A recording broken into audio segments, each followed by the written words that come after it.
L'artisanat est porteur de croissance, mais comme tous les secteurs marchands, les produits ont besoin de visibilité, d'écoulement, de renforcement des capacités des professionnels pour améliorer la production en quantité et en qualité et s'imposer sur tous les marchés. Le Sénégal et le Mali sont deux pays producteurs du coton et des fibres textiles capables de répondre à cette préoccupation. Mais à côté des pouvoirs publics, il faut développer des initiatives privées. C'est entre autres sens de l'approche de la Fédération nationale des professionnels de l'habillement, FENAF, et la Chambre des métiers de la commune de Bamako à travers une semaine sénégalo-malienne. Cela est effectif aujourd'hui, c'est entre le Sénégal et le Mali. Et je pense que la participation qu'on enregistre chaque année, c'est-à-dire des pays voisins, des pays membres de l'UEMOA, le prouve suffisamment. Cette année, on a eu une participation majeure de la Gambie. Et comme tous les ans, depuis la première édition, alors chaque année, on enregistre la participation du Burkina, du Niger, une forte participation, de la Mauritanie. Et je pense que cette fois-ci aussi, on a eu la participation de la Côte d'Ivoire, du Bénin. Je pense que ça commence à prendre une dimension. Il faudrait que nous essayions de faire de cette semaine véritablement un événement majeur au niveau de la sous-région. La semaine sénégalo-malienne de l'habillement fut à ce débit pour ses organisateurs un pari de réussir l'événement intégrateur sous-régional. C'est une coopération en tout cas qui veille sur l'habillement, le textile, la cotonnade. Je pense que c'est un jumelage qui permet quand même à nos deux pays, aux artisans de nos deux pays, de trouver des débouchés.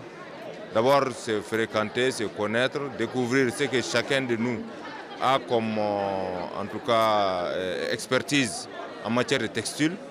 Et c'est une façon aussi de permettre à nos artisans qui travaillent dans ce domaine-là de trouver des débouchés.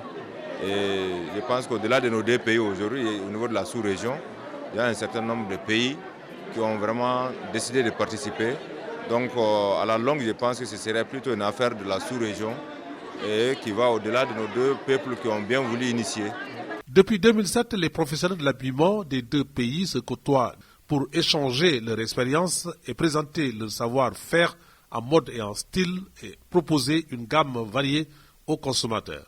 La 5e édition a été officiellement lancée ce 30 avril par le ministre du Commerce en présence des représentants des ministres de l'Artisanat du Sénégal et du Mali, ainsi que les collectivités locales et ceux des chambres des métiers. Le Mali est le principal client du Sénégal dans la sous-région.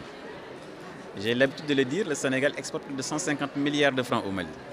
Donc si cette opportunité-là, nous l'avons aujourd'hui sur le plan de l'artisanat, sur le plan du textile, de pouvoir valoriser davantage nos potentialités dans le secteur, naturellement, c'est une excellente chose pour notre économie sous-régionale.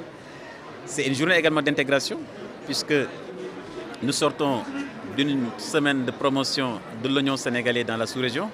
J'ai dit au président Hadj, j'espère que la prochaine fois, ça sera la promotion du textile sénégalais dans la sous-région. Et donc naturellement, tout cela montre simplement que la volonté exprimée par le président de la République de renforcer l'intégration sous-régionale, mais également de développer notre économie en exploitant tout le potentiel que nous avons dans la sous-région, aujourd'hui, les acteurs économiques qui sont là l'ont transformé en réalité.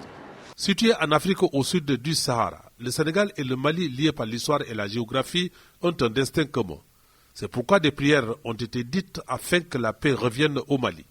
Néanmoins, cette édition a accueilli un nombre impressionnant d'exposants dans toutes les filières de l'habillement, aussi bien au Sénégal qu'au Mali. Pas sans savoir que ne marche que celui qui est compétitif. Et si jamais on ne forme pas bien, on n'aura pas la qualité. Et s'il n'y a pas l'émulation entre les artisans, on ne peut pas sortir des produits innovants. Aujourd'hui, principalement dans le coton, on est obligé d'améliorer la transformation, donc les équipements et la formation des artisans pour qu'ils produisent mieux. L'artisanat, un des sous-secteurs de notre département, joue un rôle non négligeable dans le développement des échanges entre nos deux pays et partant dans le raffermissement des liens de coopération économique et sociale entre le Sénégal et le Mali. C'est ainsi que le tube du Mali est bien prisé au Sénégal et les ndoquettes du Sénégal. Les ndoquettes du Sénégal bien appréciées au Mali, où, me dit-on, on les appellerait Grand Dakar. Il faut rappeler que la FENAF, qui regroupe les professionnels de la coupe des teinturières, des stylistes et modélistes, a à son actif 60 bacheliers formés, un club phare de 500 membres, une assurance maladie ainsi que des activités intenses de formation dans la sous-région.